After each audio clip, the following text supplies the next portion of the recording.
জাগিৰোড সমষ্টিটো সন্ত্ৰাসৰ ৰাজত্ব চলিছে চাৰিওফালে। বিভিন্ন ধৰণে আমাৰ মানুহবিলাকক ভয় ভাবুকি প্ৰলোভন আৰু মাজে মাজে পুলিচৰ হতুৱাই পুলিচৰ আপোনালোকে জানেই ইয়াৰ থানাকেইখন মাজে মাজে আমাৰ কংগ্ৰেছৰ যিসকল প্ৰাৰ্থী আছে বা কংগ্ৰেছ সমৰ্থকৰ ওপৰত ভুৱা কেছ জাপি দি পেলাই বিভিন্ন ধৰণে মানসিকভাৱে হেঁচা দিয়ে, বিভিন্ন ধৰণে আমাৰ মানুহবিলাকক এনেকুৱা ধৰণে কৰে যাতে আমাৰ মানুহবিলাকে ফিল্ডত গৈ পেলাই কাম কৰিব নোৱাৰে। সেইবিলাক আমি কেতিয়াও পৰোৱা নকৰোঁ, আমি কাকো ভয়ো নকৰোঁ আৰু ইয়াৰ বিধায়ক বা মন্ত্ৰীগৰাকীৰ ৰঙা চকুক আমাৰ কংগ্ৰেছ কৰ্মীসকলে ভয়ো নকৰে। আমি সংগ্ৰাম কৰিম আৰু সাধাৰণ মানুহখিনিৰ ন্যায়ৰ কাৰণে আমি যুদ্ধ কৰি যাম। গতিকে মই আজি আমাৰ পশ্চিম নগাঁৱত এই অঞ্চলত আমাৰ যিটো পৰহিলৈ ইলেকশ্যন আছে, আমাৰ কৰ্মীসকলে নিজাববীয়াকৈ এটা অফিচ খুলিছে। এই অফিচ মই তেওঁলোকৰ লগতে অফিচটো উদ্বোধন কৰিবলৈ আহি পেলাই তেখেতসকলৰ লগত মত বিনিময় কৰি বিয়া হৈছে গৌৰৱ গগৈক লৈ পেলাই।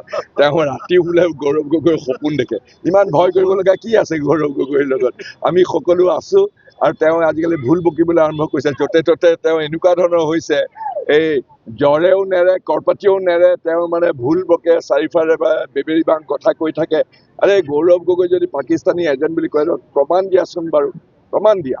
আৰু গৌৰৱ গগৈৰ নিচিনা আমাৰ এজন সম্ভাৱনাপূৰ্ণ কংগ্ৰেছৰ এজন নেতা, সেই নেতাজনক এনেধৰণে মিছা অপবাদ জাপি দি পেলাই কৰিলেও অসমৰ ৰাইজে হিমন্ত বিশ্ব শৰ্মাৰ এই অপবাদ কেতিয়াও গ্ৰহণ নকৰে, বৰঞ্চ তেওঁক এইটো বুমেৰাং হ'ব তেওঁৰ ওপৰত। তেওঁতো সেয়া তেওঁ মানে ভয়তে মই যিটো কৈছোঁ, তেওঁ দুঃস্বপ্নই খেদি ফুৰে।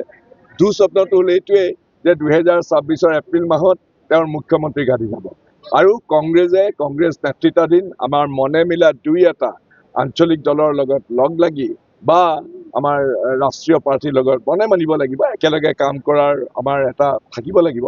আমি সেই ভিত্তিত বৰ সজোৰে আৰু আমি সাহসেৰে সৈতে এনেকুৱা অত্যাচাৰী শাসকবৰ্গক উৎখাত কৰিম আৰু সেইটো কথা ভালকৈ হিমন্ত বিশ্ব শৰ্মাই জানে। সেইকাৰণে তেওঁ এনেকুৱা ধৰণৰ দুঃস্বপ্ন খেদি তেওঁ যা তা কৰিবলৈ আৰম্ভ কৰিছে।